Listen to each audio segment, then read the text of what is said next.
In today's video, we're talking about one of the most dreaded topics that there is when it comes to Amazon FBA, and that is Section 3 violations. While the voice I did sounded pretty scary, it's nothing to be too scared of. As long as you comply with what we're going to talk about in this video today, you will be fine. But first off, we need to understand, well, what is Section 3 violations?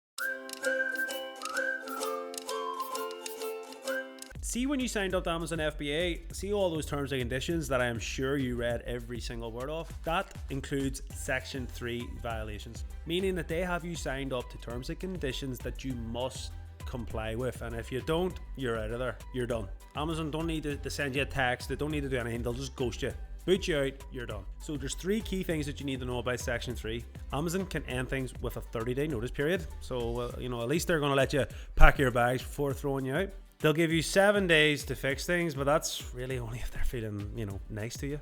And if you really mess up, like exposing them to liability or selling legal stuff, they won't even bother sending you a postcard. You are out of there. Section 3 is kind of like walking on eggshells, but if you follow the things we're about to mention here, you will be fine. Know Amazon's policies inside and out, and I know what you're going to say.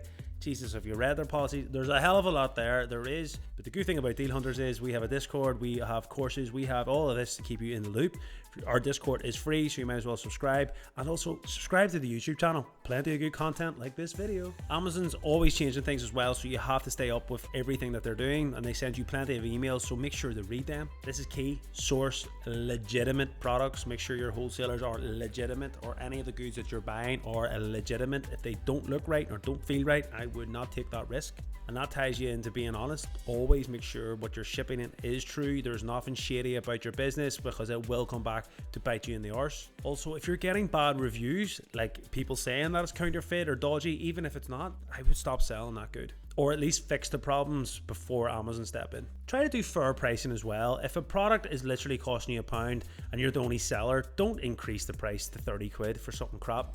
Yeah, you're probably going to get loads of returns, but also Amazon might step in and go, mate, Jesus, you're sticking the bloody arm in here. And that kind of ties in with just keeping everything kosher, making sure you're going for your inventory manager, and you're making sure that all your pricing's fair and reasonable, and things are shipping in, and there's any problems, why is there problems, and just having a good account overview. If you ever get stuck, Amazon are there to help you. Their whole university, Deal Hunters, are always here to help you as well, and we'll provide you with all that support that you need, so you should never really feel alone. This is a topic that seems to be coming up a lot now. People are getting banned, but that's because there's so much dodgy stuff going. If you're doing things legitimately and doing things right that Deal Hunters would teach you, you will have no problems, because there is serious consequences to violating any of these Section 3 things. Account suspension, that's it. Your store's over. All your hard work, everything done. Very, very hard to get your stores reinstated. With that, lost sales. Where's all your products? Can you sell those products? Are they any use? Is it over? Will you be able to get them out? Absolute mess. Another issue that sometimes people have is just even the product itself could be delisted.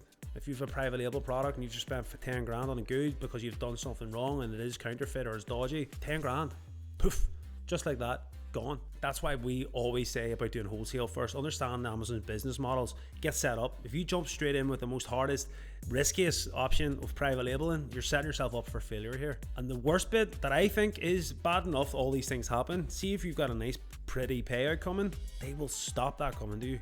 So you could be about to be paid in the next day and they close your account. See all that money over the last month, all that hard work, they hold all that money, meaning you have to take legal action, or they will take legal action if you somehow sold counterfeit goods and brought in like a trademark identity thing. It could be a whole mess. So there you have it. I hope that isn't too scary. It should be only scary to people that maybe are selling counterfeit goods or doing something a bit dodgy, but for the rest of you should probably know. Keep doing what you're doing. Don't do dodgy things. Hopefully that's a bit of a warning if you were thinking about it. At the end of the day, Amazon is only looking out for itself and protecting its customers, so you have to understand where they have their liability, plus they're allowed to sell big brands. So if you're doing something dodgy with one of them big brands, a trademark could come in. They have to help out that brand as much as possible. They're not going to look out for a little Mickey Mouse store who's selling 10,000 goods a year. They're going to look out for the big brand. So you have to understand, if you do this and you get caught, you're not going to be able to beat Amazon or beat the brand.